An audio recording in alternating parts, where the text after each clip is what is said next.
from BLG. Gnar plus J-Span, and you already have... Okay. You don't have Cassante out, so Cassante is actually a really decent blind here and would be something Let's that go Ari allows Cassante. for... You could Steal here away for a the night. Ari and then... Lot of options. It depends on what you want to go for, and you know that ZDZ is going to potentially start to pick up things like Twisted Fate. That's been something that both him and Bulldog have played. Seraphine opener? Are we just opening with Ashe alongside it, or is this going to be Seraphine plus X, like Seraphine plus jungle, potentially? Could be with Xiaohao. Seraphine bot lane for Viper. Could get a little wild with the flexibility here. As this is something that would be of interest for BLG in terms of trying to get a combination going with the Seraphine and finding something that kind of synergize as well. They're going to go back to when Bin was playing, I guess, and Winbow's going to take into his shoes as he goes with the Renekton. Kind of a sexy gambit, I think, coming blind in from Renekton. BLG. Yeah, blind Renekton and saying, okay, ZDZ, are you going to play the range top laners? Because Varus and Vayne are already gone, and we got rid of Gnar plus Jace. It's going to be the Olaf answer, so we'll see if ZDZ can really Ragnarok it in the top lane. But you're going to be playing Olaf into Seraphine Renekton. I feel like that is a good matchup. We're getting Bulldog on lock. All right, I don't know. The last time we saw lock, which was for in Knight's hands, I didn't think that his team composition had enough damage, and here on a team that has a Vi and an Olaf, if this top lane matchup does not go your way, I think you're in a really, really dangerous spot. It's going to be the Akali answer here for Knight. Seems like, guys, you guys at home, you guys are not tapped in on the coffee. Because of that, Spectrum has decided that Mazel does not get to cast this game, which is okay. He actually really hates casting games, I've been told. Little birdie on in my ear. So, getting into second phase of bans, AD carry is going to be at a premium here. You're always worried as EDG. Okay, we're going to play against Ashe, Ashe plus Seraphine. I don't really want to have to deal with that. Likely that's going to be a ban, and we also have to think about what supports are going to be good that not only do well into things like Seraphine, but also are going to give us some answers to play around with our team. I do think Lulu needs to be thought of here for EDG. You have a Olaf, and you have all these different champions that are going to be running into you. I think Polymorph plus a Wild Growth is really, really impactful. Chat, I hope you're not mad at me. I'm here by myself. I mean, I guess I'm here with Shivam in the back pocket, but there's no way Shivam's turning on the mic for the show. I'm gonna take a sip from my chug jug. I'm gonna get up on my shields, and we're all gonna have a fun time in Tomato Town together. We're getting Kindred ban. A lot of focus. There's that Lulu ban that I asked for. I'm really happy. I've been doing really rather well on most of these draft predictions here. BLG, I mean, I don't know if you want to blind jungle first here. I guess it's not blind because you know, but who wants to get more resources? Is it going to be give Viper more information in the draft to let him pick a different AD carry? Or is it going to be, hey, let's give Shun, it seems like the Trundle. Great answer into both the Olaf and the Vi. I'm surprised I did not think about this earlier. And again, just the synergy on top of having Seraphine. Seraphine with all of these melees, giving her access to her Encore, having much more range. Feels very, very good here. So now EDG need to answer with both an AD carry that's going to be mobile enough to deal with the Trundle and the Akali running at them, and still have the damage to be able to get through all of that. So looking at Leaf's pool from this year, oh, we are playing Mel. Oh, we're playing Mel in the bottom lane. You know, it's always funny when I think about champs that have limited uses, like the Reflect or the Rebuttal from Mel is not going to have a ton of usage, but if you only have an Ashe ultimate on your team, then guess what? The one button that you have access to is not going to be useful. And there's now an Alistar on top of this. You're going to have an Olaf as well. Crowd control is very, very minimal in terms of its impact here in this game. So this is now a gambit. Does BLG still want to go for Ashe Seraphine, or are they going to pivot and instead just use this as Ashe or Seraphine plus a support champion, you're giving up a lot of priority and the ability to fight in lane. To have a synergistic bot lane pick or a synergistic team fight later on, EDG have so much burst with now a Lock and a Mel coming through. The Olaf's going to run into this backline. I have very real worries that EDG are just going to be able to run over their opponents.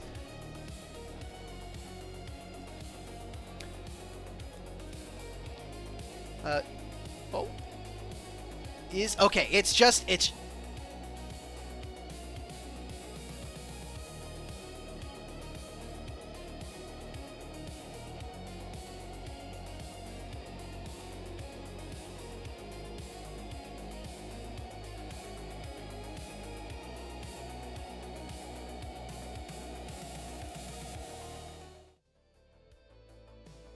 Alright, everybody. We're having full-on internet issues here at LPL English. Remember, this is a volunteer broadcast. We are not an official broadcast by any means. So, they're trying to take us both out. There we go. We're both back. Well, I'm back. It seems like I'm going to be solo casting this game, everybody. Please send well wishes to Lennon, or Mazel. He obviously would love to have casted this game and not just have it be a solo cast. But, you know, things happen. We've got me in Canada. He's in LA. I actually don't want to dox Shivam, mostly because I don't know where Shivam lives, but Shivam's on the other side of the world from us. So we're making do, okay? I'm going to take another sip of the Chug Jug as we get ready for game number 3, match point, and a wonderful transition onto the Rift.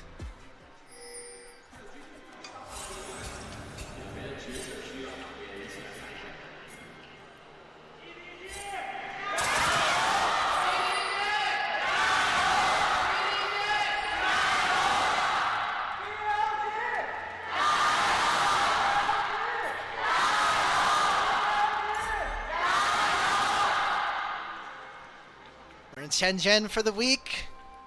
2 more days, and then we'll be leaving. We'll take a small break. We'll go over to Suzhou. If I am correct. Actually, I could just go and check our announcements tab.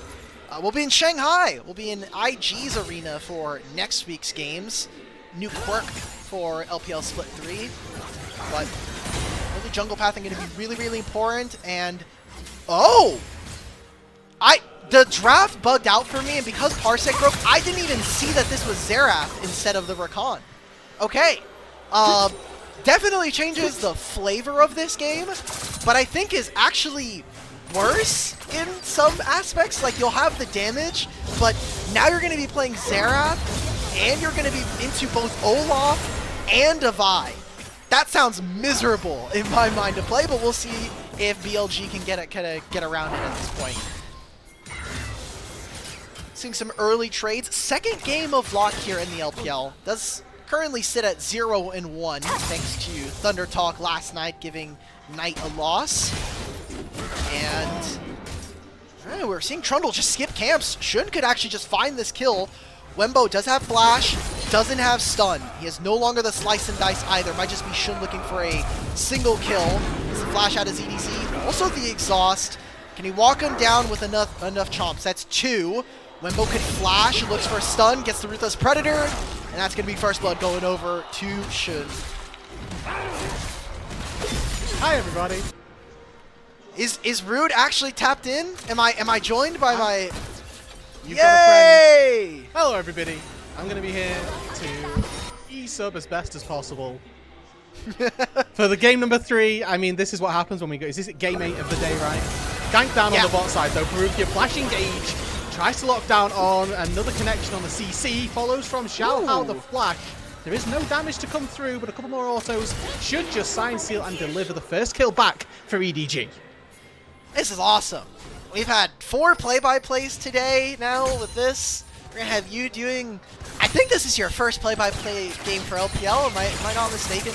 This split, I think we budgeted a couple of them in 2025. We've been teasing this one. This is one that we've been sitting on for a while. Yeah. Scheduling, plus I think Kelsey Moser just doesn't want you to play-by-play. Yeah, I don't know why. Me. That's fine. Yep, true. We might see something top, but Perugia is coming.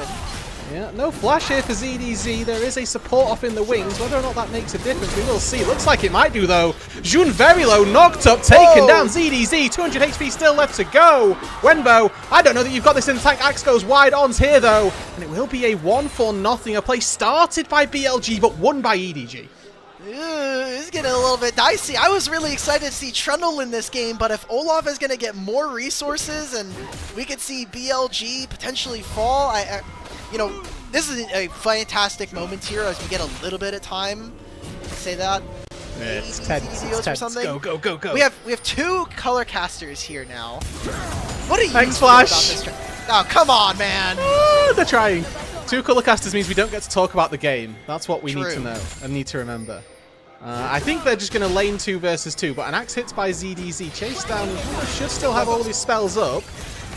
Slices away. No dice there, and there should just be EDG crashing away. Okay, we're good. Alright. You were saying something. I was asking, what do you feel about this draft? I think if we took nameplates off, I really like this EDG draft. Yeah, I'm a fan of having sort of consistent-ish damage, and I think that the Xerath this game is the best source of that we've got. Knight flashing forward, though, immediately knocked up. There is a Shuriken ready to lay onto Perukia, goes into the stealth, finds one, dings level 6, actually. Tries to go forward, but doesn't even need the ulti. ZDZ gonna fall, uses the perfect execution. Oh, 1, the brutal killer takes a 2-for-0. That is a very big win, and that could have been super dicey, because he goes with the Shuriken flip, he gets hit with the headbutt pulverize, and I was personally thinking, like, is this really going to be a play that they're looking for? Ooh, Leaf's got to be careful, because if Viper kills this minion wave, he gets level 6, he could actually just stop and even potentially even get the kill or force a summoner spell out here. Leaf is going to stay, Perukia is coming, all solo experience thanks to On staying so much in the top lane. Yeah, and you'd think that Leave then would be that 6 as well. Just does tick over. W used to reflect the Q damage, and summon a heal in an attempt to dodge away from the shocking of. Not going to be successful. Viper with some nice spells here to keep himself safe. But one of the things that I always look at, right, when we're looking at the compositions for these 2 teams is how many people does Olaf get to run at, and how many people does Olaf want, sort of, or are people going to run at him? And I feel like if there's 3 people that I'm running at, the Olaf is a good pick. If there's only 2, it could be better. Right, in this game, Knight, Jun, and Wenbo are all diving forward. I don't really care about the Olaf, so that's where I feel like the power of this pick out on the top side, even though it did quite well to start off with, might not get as much as or that EDG are necessarily hoping for. Yeah, and the Trundle, right? Like I totally forgot that Trundle could have been an answer here, and it does make it a lot more difficult. I have been a massive Trundle stan. I just think that having point-and-click terrain generation is OP. Probably another reason why I really love playing Anivia. Just having that ability to not only stop people from moving, but also slow them. It creates a lot of problems when you are mostly a fairly short-range composition from EDG, sans the Mel. Knock-up lands, and there's a headbutt back, but I don't think that there's too much going on here, as On and Viper do just absorb a load of spells, and honestly, Perukia gets the worst end of things there out of everybody. So Dragon here. Dragon was taken for EDG, and it's about a 7. It's like a 650 mixed Dragon. It's also going to be a Cloud Dragon second. Part of the Hurricane is going to go left, but what I was going to say is that the Dragons could actually be massively impactful. Like, imagine you're playing against this poke composition as EDG, and it's Ocean Soul or Mountain Soul in this game. It could be very, very difficult to deal with this comp. Certainly would. And I think that it's not a bad time here, as it looks like the teams are quite happy, for the time being at least, throwing spells but not actually killing anybody. To remind people maybe of the history of these 2 teams, were you saying earlier 6.5 years, 8 years since EDG last beat BLG? I think if we just keep adding years, it's even funnier. It's actually been 15 years since they've beaten them in the best of them. Actually, before League of Legends was even birthed, it was the last time EDG beat BLG. It was in StarCraft, actually. Yeah.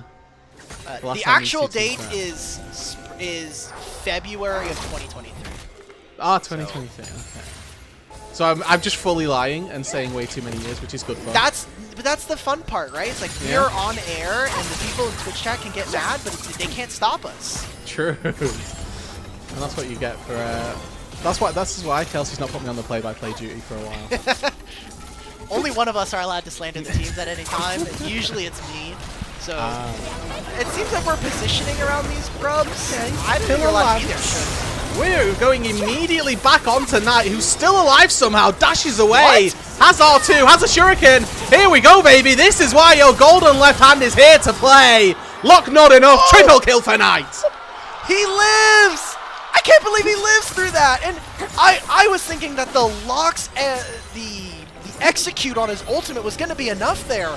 He gets out of dodge. It's supposed to track you, but not enough damage coming in from EDG. So they not only win this fight, getting another 3 kills here for Knight, 5-0 on his Akali, but now you're 2,000 gold up, and you have 3 grubs as his BLG team. It's the old bait and switch by Knight, right? He played this champion yesterday, and Bulldog goes, wow, well, you know, Akali must be good. Knight's playing it. Bulldog takes it into the mid lane and then gets immediately slammed down by a 5-0 Akali. Now 1.5k up over his counterpart. It's not really like Bulldog's had a bad lane or a bad game thus far. Definitely more so that Knight is just absolutely styling on everyone. It's another signature champion, man. Like, Akali, I think of his Ahri as well. Always go back to his Ahri just because I think he was on like a 26 game win streak on the champion, and that was pre-Fearless. So he was just going absolutely sick on the champ, and he is now half a level up, and he's just going to continue to be a pretty big nuisance. Like, one of the things that EDG's comp doesn't do very well is lock targets up, especially with how much mobility he has. Viper flashes away from the Q, and that's actually going to be it for the dive. Supporting cast not particularly close either, so Viper 1v3, pretty deftly getting out of danger. Yeah, and that's a very big investment. We're going to go all the way back. Here is that Trundle Pillar, man. Stops him from being able to walk over this wall. So here's the lock ultimate. Look at how much health he has. One auto away from being terminated by the ultimate from Bulldog, but just was not enough. And he lives with 23 HP. Danny, he's like, doesn't matter. We got lucky. Better lucky than good. So, stop the text chain for that 1 second. I gotta watch Knight here. Just a minute. That was, yeah, I mean, pretty impressive. And now EDG in recovery mode, crisis mode really on this top side, as Wembo is the focus of this 2 versus 1. Looks like somehow, someway, Knight's died in the mid lane. That's a massive shutdown for Bulldog, as Wembo does evade this topside gank. I assume we're gonna get a replay of that one, but Bulldog more than happy to receive that injection. Let's look at the spells here. There is no Vi ultimate. There is no Bulldog ultimate. I wonder what happened here.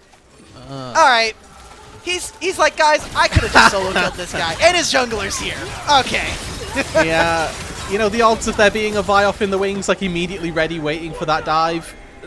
Slim, but never zero, importantly. And Knight, unfortunately, pays the price of not having complete jungle vision. Does give over, I think it was 800 gold for Bulldog, and it feels like the bot side, that jungle support duo of BLG, sniffing around, trying to find a bit of priority on this dragon. First one of the game did go to EDG. And there's that Cloud, the Chemtech already taken, so those 2 higher priority dragons you were looking at earlier are very much on the board, even if BLG do take this one. Okay, so in the grand scheme of things, because Knight got solo killed there, he has Gunblade, he can just run him down, actually. Yeah, well, this is revenge. You don't have your turret, you don't have your jungler. Bulldog might have a lot of HP to regain, but Knight has got more than enough damage to cut all the way through it. That's one. Can he now find a way out of there? Blastcone buys a bit of space, and ZDZ here, he's got flash, but no way of getting onto the Akali, who's trying to find a way out of danger. Leaf gets some damage down, and that is going to be a 1-for-1, but a massive commitment by EDG. Yeah, I was happy with the first death from Knight because it meant that EDG were never going to have time to go for the dragon. You see that Xiaohao's ultimate is just now coming off of cooldown, but Knight, by him getting the solo kill, he now opens up a spot where Leaf had to teleport for that play. He also dragged ZDZ over for a little bit. Same thing with some of their other teammates, so it actually ended up being more resources going over to BLG on top of them getting the objective. So really nice outplay, and this Akali has become extremely problematic for EDG to deal with. when we look at the tools that they've got, there are options available. Cease and Desist is there, Alistair exists, but we're going to try and use some of those spells upon the top side this time round. Ragnarok and Cease and Desist. Rondo gets exhausted, but slices and dices his way to safety. Now Jun the focus, but again, going to be able to get out, and it's BLG once again. Oh, here we go. Getting away with murder on the top side as Viper finds the right of the Arcane. Doesn't really do too much with it. And again, lots of pretty colours, but nobody dies. I'm just looking at the minimap, and I'm seeing that Bulldog's like, well, I don't want to step mid because I don't want to take gold away, but if I walk into bottom lane, Akali is going to kill me. The rest of my team is on the opposite side of the map. I cannot go for this minion wave right now. I'll be able to go for this minion wave though. Knight, your Shroud, we're not back in 2022, where that would actually keep you safe under the turret, so Bulldog able to land a few spells there, but we get another replay of the 1v1. I would love to see this replay, but it is also, the feed is chugging for me. So I get to see a slideshow of the play. Yeah, it's honestly just a close-up of Knight absolutely owning Bulldog. I saw that part. And now we get another repeat as Jun came down this time. You had a 2v1 earlier. Now it's BLG's turn. And he gets the turret. So Knight is now going to be 2,000 gold up and about a level and a half. Which is not where you want to be. He's already level 11, and he can just teleport after he recalls here. So, big win for BLG, and they are steamrolling this game now. 2,000 gold, almost 3 here at this 15-minute mark. I just feel like you're in a really tough spot. You already had, I think you had some damage concerns. I think that Locke is really, really reliant on his team. When you're reliant on extra damage, typically, honestly, what you don't want is a mage down in the bot lane, and you know, we'd have thought that by game number 3 we might have gotten rid of all of them, but Mel and Xerath appear to have taken their place. No marksman here to fulfill that consistent DPS threat, as much as Leave may try. ZDZ as well out of that top side, an option for that to happen, but again, you miss one axe, all of a sudden your uptime goes incredibly low as... Not yet found a recall with that TP. Bulldog wants to go forward. Xiaohao is in the wings. Cease and Desist comes through. There's an ulti on top, but Knight... Oh, I thought he was going to get away. He just gets popped, actually. Trades the flash. Knight tries to use his shuriken. It's going to be a flash from Xiaohao to secure it alongside Bulldog's ult. Turret may be the look here for EDG. It would be some nice gold, but you're so far down on this champion as Bulldog. I just feel like you kind of need to get more on the map. You need to look for something else. Also, a small part of the Locke ultimate is that if you pick it up after it executes someone, you get permanent stacking and you get a percentage of the cooldown back. Seems like Locke is not going to go and pick that up. It'll stay there until he casts it next time, so we'll see whether or not Bulldog goes to get his little totem. Yeah, that's a pretty big deal, is just missing out on some CDR that you could have collected, but playing more so for that tempo on the map, able to go back to base pickup. A little bit of plating down on the bot lane. Now we'll collect a cannon wave on that top side. It's actually a good combo by Leave there.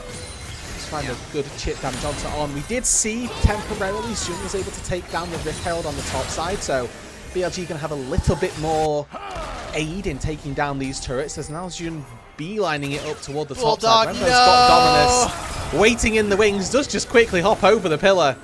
And that's a Dominus wasted and a bit of Jun's time gone as well. And Shun, if he had just hugged the wall, Bulldog would not have seen him, but just a small jiggle coming in from the Trundle meant that, hey, Bulldog kind of knew. So Bulldog gets to pick up this wave. He has teleport. Wenbo doesn't. This is currently a 4-on-4, and I kind of like where EDG are. As long as they can avoid or completely stop Knight from walking in, the rest of the game is actually fairly even. It's just that Knight's influence is so massive. You're going to have a Trinity Force plus 3 Grubs Trundle smack this turret in mid. And you're exactly right, and EDG have recognized that. It's about stopping the Akali, but in spending so much time just walking towards Knight, thinking maybe we can find a fight. They were trying to get this position. Engage happens on the other side, though. Jun looking to get taken out, and now there's an ulti on top of Viper. Bulldog's there as well. Misses quite a few of the spells, does not matter. Takes Viper out in an instant, and now EDG, they've got the numbers advantage around this dragon. 4-on-5, and there's some ults missing here, so even with the numbers, I'm looking at having Dominus up in 5 seconds with having his perfect execution come up. Flash on top of Leave here, he's caught out. Exhaust immediately onto Knight, he can't get it. 3-man encore from On. Roots up EDG as Knight about to go crazy, gets headbutted away though. Not actually able to do as much as we might have thought. It's only Perukia that falls. 4 people still standing, but I think BLG have laid claim to that dragon. That is a big win here for BLG. Being able to find a huge team fight after those huge ultimates. I mean, EDG, they spend so much time and resources catching Viper that it just means that they're not allowed to then contest for the dragon at the same time. So the gold lead doesn't move all that much. It does not budge, but it does go into some really big pockets. Just getting that gold onto Bulldog does kind of assuage some of the issues. I mean, Knight was up 2,000 gold. He's now kind of halved that thanks to that kill. This is a really fun spectator bug here. It looks like if you get hit by just one of the ritual nails from Bulldog, that everybody goes invisible for us. So that's going to be really nice to try to track, as nevertheless, you're quite right. Bulldog able to find a lot of those kills, find a good amount of gold to get back into this one, as this snap engage from Perukia started it all off. Yeah, this is great. I mean, you're using Exhaust. We did change targets halfway through, which if I'm ZDZ, I'm a little sad about, but my team got a kill. At this point, I think EDG feeling very hopeful that, hey, look, like we have numbers, we should be able to fight, but a lot of our damage is in these spells. A lot of our team fight is having these ultimates. And we're getting the cinematic cam here for On. Flash, and I talked about it from the draft, when you have all these melees, the Encore being able to get extended and fight, it's just magnificent. On with the Seraphine this year has been impeccable. And we come back to live, and we're diving underneath a tier 1. His team is not even in position. My Farsec is completely gone right now. You gotta get in the Discord, man. We gotta tap in. I'm on the Discord stream right now. This Discord stream has been we'll get in there. Mega goated. Anyway, we're summoning the Herald. Don't worry, I'm sure we're going to get a replay as to how the hell Xiaohao died. And Bulldog might be next. Knight is here. Shun is going to get in the Herald to take down this turret. Okay, Bulldog ends up living. And that's the good news. The Lock stays alive. Still 3 deaths on the board already, so not a great start for him. But it's about it's about the impact in the late game, I feel like. If we've got to this stage, what is it that he can do after this? He could live. Okay, so what happened here? Okay. We're just going fishing. Okay, so we actually traded 1 for 1. Alright, fair play. Okay, so 3k gold lead for BLG, largely centralized on Knight in that mid lane. Throughout these entire fights, really does have to be eyes on the Akali to see how well Knight can execute in these, and honestly how well EDG are positioned to make that job really difficult for them. We highlighted earlier the Alistair Divide, really good at preventing and sort of locking down the Akali. But while all that is happening, they do have to be cautious of the fact that Viper on this Xerath has been farming up quite nicely. And looking to rinse and repeat once again. Follow-up not quite there though, shocking up Connect and buys some space, but Purgatory takes down Viper. Another time of him stepping up in the mid lane, and Xiaohao getting great value out of these Qs over the wall. I just want to like really quickly define what stepping up is, because he's literally in front of his mid-tier 1. But he's done it 3 times! Yeah, yes. Vi has come out of the fog of war on his Raptors and killed him. That's gotta feel pretty bad. Look, I'll give you the first time, it's not stepping up. Maybe even the second time, where he was actually caught underneath his turret. That's not stepping up. Third time, though, we've got to learn from our mistakes. And when you're somebody of Viper's pedigree, we expect better. True, that's true. You know, I gotta say I'm a little sad about Bulldog's lock so far. Not only in the fact that he's gotten killed a couple of times here with Knight and the rest of BLG, but part of the Ultimate's like power budget is in the fact that the Ultimate can be picked up again. I actually got the numbers here. It is a 20% of the current CD that is taken off, and every time you pick it up for as many champions as you got executed, it increases the execute threshold. So you have to pick it up if you want it to have more impact later on in the game. We're playing a little bit of who knows who's here at the minute as Knight engages onto Bulldog. Perfect execution immediately called for, and immediately pop goes the lock, and that door has been broken wide open. That's 2,000. Is this just Baron on the cards here? They don't have the most consistent damage because they don't have a champion like Cassiopeia or they don't have a marksman. Their ability to actually snap turn onto Baron, not incredible. They need to win fights before they can start any kind of looks on any one of these objectives, whether that be up in the top side or in the bottom lane. Those objectives have been going BLG's way pretty unanimously, save for that first Chemtech. Has been all of BLG and all of Jun's show here as he does get a nice poke on to Xiaohao, who's able to limp away to safety, but we've got 4 seconds now on that next Mountain Dragon, excuse me.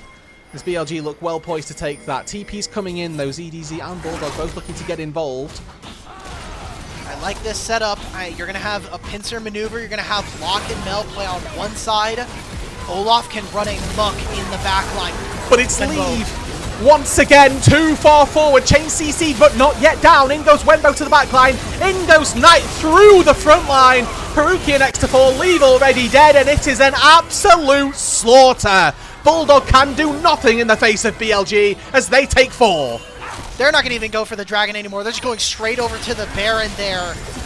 Not being able to use the rebuttal to send back the Seraphine ultimate. So much lockdown. And a great find coming in from BLG there. It's a pretty magnificent win. I mean, the 4 kills is great. And Knight, this is just BM, bro. Let him hit the turret. Come on. Yeah, not even giving the turret goals down on the bot side over. That's how you know that Knight's in his element a little bit here. Not just playing for his own goals, but playing to deny the enemy as best as possible. And this is the fight starting. Once again, honestly, Wenbo with the flash engage. This is incredible here. If Leave is able to flash back over the wall to his teammates, maybe that's a winning play. But another one where EDG come into an objective or they walk into a fight where they're just not near each other or they're not able to get next to each other, and it completely backfires. They just lose out on the play. So EDG lose out on so much gold. BLG now gets to completely run this game now for the next 5 to 10 minutes. And what was supposed to be a scaling advantage, what was supposed to be EDG having compositional strengths versus BLG, or it's just completely turning around, and now EDG's gonna die? Yeah, I mean, this should just be a formality. 1 versus 2 with a Viper off in the wings, not quite able to snipe down the kill. It's buying a little bit of time for EDG if we're coping truly, but that's about it. And watching this, I don't want to put it on the champion, but I was promised by all the people online. I saw Molecule tweeting about it. I saw Esports really trying to pop off with the stats in Kespa Cup. I think is 7-0 over there last time that I checked. I was told that this Lock champ is OP. I have seen very little OP's Lock champion gaming. Yes, Perukia has some fancy feet there, just dodges away from 4 out of 5 with the right of the arcane there by Viper, and Xion going to be able to take this dragon without really any remorse. I mean, this at this point is BLG looking to do their victory march. They just need to dot some I's, cross some T's.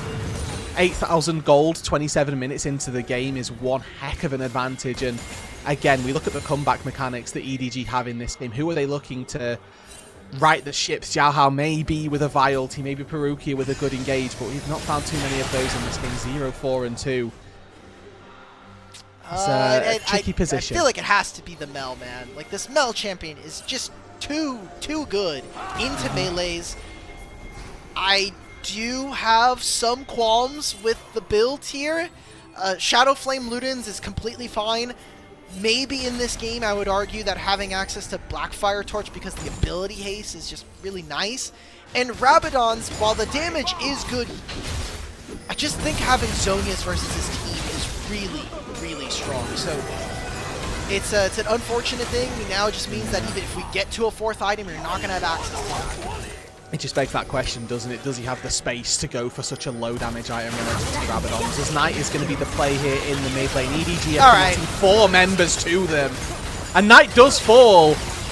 So far, it's only cost them a tier 2 turret on the top side, and it's actually BLG who are recalling. I'm more than happy with that as a sacrifice, and EDG are going to be dissuaded by Wenbo's TP. Shutdown going over to Bulldog does feel nice. Now even getting this TP from Wenbo. If they could find this pick on the Shun.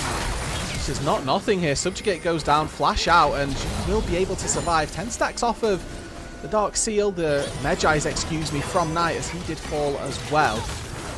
So EDG not out of anything just yet, but that's the first step on a very long road back to an even game for them. Many ducklings must get in a row, and that was the first one. They've got the start of the line, but whether or not the rest of the rowdy bunch is going to get in, that remains to be seen. And I'm just looking at the wave states. I love Xerath in a game like this where you're already so far ahead, and now you can just completely outrange every champion in the game. I was a little worried about having to play this champion into the rest of like an Olaf, Vi, and an Alistar, but it has been out. Aside from the 3 deaths, systematically it feels good to play. Yeah, in this composition, it feels good. Has it actually yielded much fruit through these team fights? Well, no, but that's largely because your mid laner has 11 kills and is playing Akali, so it doesn't really need to do all that much, to be completely honest with you. And if I'm ZDZ this game as well, I don't want to be hitting the Akali, because that guy goes into a Shroud and I'm useless, so I just kind of have to run at the Xerath and make Viper's life a misery. On repeat, there's not really much that Viper can do against that. Yes, Flash is available, but if the Olaf decides to press Exhaust on me, I simply die. There's no defensive spells for Viper either, right? He's got the Flash, but he's not got a Stasis to try and prevent any sort of engage from the Olaf. Something that's been fun to watch this game has been how BLG have been really, really protective of turret plates and crystalline overgrowth. Like, I know we joked about it after when they went for the Baron, that Knight teleported bottom lane, but this turret has so much crystalline overgrowth, and they prevented all of this gold going over to Bulldog earlier. We just saw Wenbo, he protected the mid lane and then goes top lane as well and protects this. There are objective bounties here for EDG, and while I don't think that they have the damage quite yet to take down a turret, I think not having access to these turret plates, and specifically this gold that comes from the turrets, is really, really important. It's making what could have been like a 4,000 gold lead here for BLG turn into double that now. Yeah, it's a very good precedent as well by BLG to set that they're not going to give you an inch, they're not going to give you anything here. We are 15 seconds away from a Baron spawn, a minute away from a Mountain Soul spawn for BLG, and at the minute it's EDG looking to try and take a fight towards the Seraphine. On flashes away Perukia, reading that with the pathing. Does take down the Seraphine very easily. Now it's a flash into the backline. Now it's BLG's time to party. Knight getting in the mixer. Wenbo in there as well with Rite of the Arcane raining Hellfire down onto EDG. Xiaohao flashes away. Perukia limping away with Wenbo and Knight chasing him down. And it's BLG with yet another clean fight. Well, if you're EDG, you're like, cool, man, we got the Seraphine and we went right into the back line, but if I'm this Mel right now, I'm like, well, there's now an Akali on top of me, guys. I can't follow you that far in, and that might just be the game. Long death timers, Baron and 3 grubs. BLG will start off the split with a 2-0 start. And it's with another 3-game series, not infallible, but currently undefeated. It's BLG who continue to surprise and continue to impress with this new top laner in Wenbo and the rest of the team holding on surefire. Another 2-0 or another 2-0 start for BLG through this year. And a really, really weird series, man. Like, what just happened here for BLG? We had a start where they get, like, really, really messy around some of these objectives. We have a game 2 that kind of feels like it's a one-sided bout, but then I just think that this third game, you blew up the mid lane so hard that it's impossible to play. Yeah, there was just kind of chaos, really. From almost the get-go. It was a fight on the top side that started it for Knight, and then outside of that it never looked back, or rather Knight never looked back. Yes, there were a couple of picks that looked good. Yes, there were a couple of instances where Knight did fall, but actually the game itself was never close. triple kill into a double kill for Knight just feels like, all right, well, that's tough. That's a tough look there. And there is going to be comments. I think there is a little bit of concern to say that like the best team from the LPL has now gone 3 games against previously a Nirvana team and a like kind of, or 2 Nirvana teams now in Thunder Talk and EDG. But push comes to shove, the difference between those 2 teams is the mechanical floor for them is not the greatest, or their cleanliness around team fighting isn't all there, and I think that is exactly where BLG ended up really taking advantage of their opponents. Yeah, it is. It's that almost experience you'd feel like that not just they get from Ascend but from International as well. And the four people of BLG that have been there since the start of the year, being able to shore up problems across the Rift that aren't necessarily coming from the top lane, but just that are coming from inexperience on EDG's side, from a lack of playing at that high level. BLG were able to find those exploitations, and they were able to sort of put EDG back down after don't get me wrong, a mammoth performance was out of ZDZ from game number 1 to carry EDG to a first win in this series, but obviously BLG doing just enough here to see it over the line and put that game 1 to rest. So many things just completely, thrown to the wayside if you just win, right? There's no reason to start talking about the doom of BLG for losing a series. They get to be 2-0. They get to be right next to AL, although with a slightly worse game record, so they'll be second here. And not to mention, they have to play against AL in 2 days. They play them on Sunday. They're the last series again. BLG just have had a really long schedule. We were talking about this during Game 2, where it's just like, wow, you guys are playing for almost every single game, or every single day of what is 7 months now. And it's tough. You're playing multiple best of 3s. You're playing a lot of best of 5s, especially internationally. I'm not surprised to see that it's taken this long for them to start shaking and moving, but I'm hoping that it'll fix itself. For my money, we can give BLG a little bit of time to not just shake off the cobwebs, but because they haven't really accumulated them, they just need like a couple of weeks to rest. Like, is that okay for them? And the start of a split is maybe the best that it gets in terms of time when you can do that, especially when you're playing against formerly Nirvana teams, right? They've got EDG and Thunder Talk, who on paper are not the strongest opponents. If you're going into a week where you're playing versus, like you've said, an AL at the end of this week, yes, but if you're playing up against those big dogs of the LPL, maybe you want to put a bit more time into it. When you're looking at how actually the series or the schedule looks for BLG, maybe this week is a week where we can give them a little bit of leeway of, well, you've been playing League, like you say, for 7 months straight, have a little bit of a rest so that we don't completely burn and crash out. Hey, look, they're giving Bin the complete rest. He's just like chilling off. He's letting Wembo. There's talks of Hoya joining the team. There's talks of Hoya not even joining the team as of 2 hours ago apparently.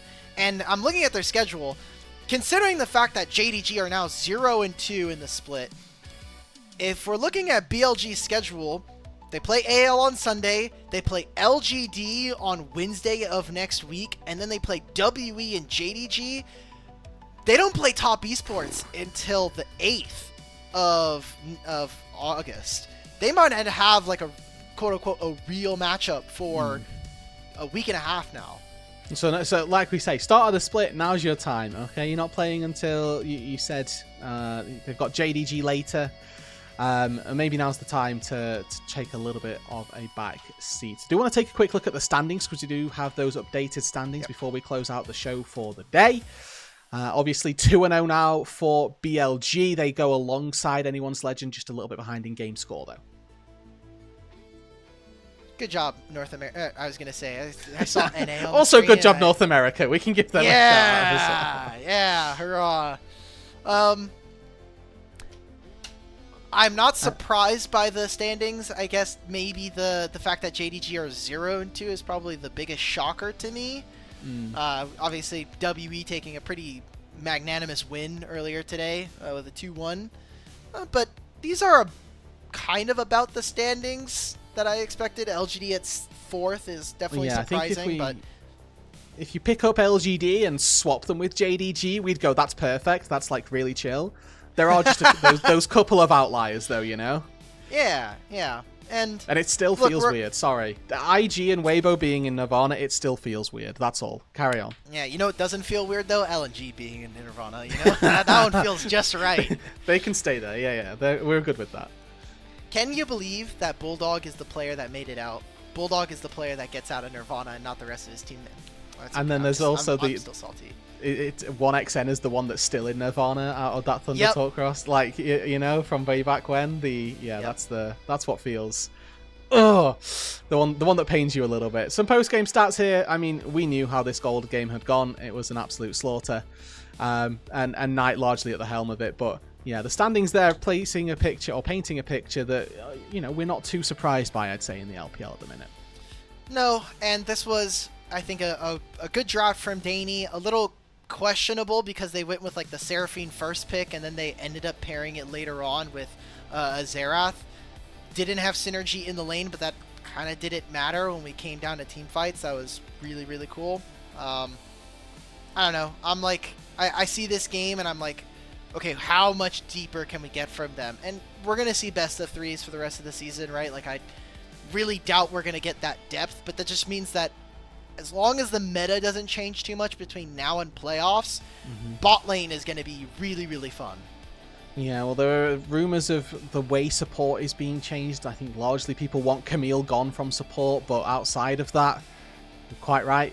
If the meta doesn't change all that much, then we'll be excited by what does come. But that is going to do it for us here today, folks. A very quick in and out from myself. Thank you to everybody who came before me, everybody who came before Dimitri, Alk as well for all of their efforts on the day. But we are going to close out here and now. Before we do that, though, we do need to give a very big thank you to our Elite Coffee supporters, those being Aaron Soup, Mong, Gelati, and Andrea Duran. Their pledged financial contribution helps us level up the broadcast and gives back to the cast and crew who are striving to give you an LPL English product on a nearly daily basis. Thank you so much, everybody, for watching. Thank you to Shivan behind the scenes, pressing buttons for 9 hours now. Thank you to Dimitri for joining in alongside me, and thank you to you guys at home for tuning in, because without you, this would all have been for nothing. Have a wonderful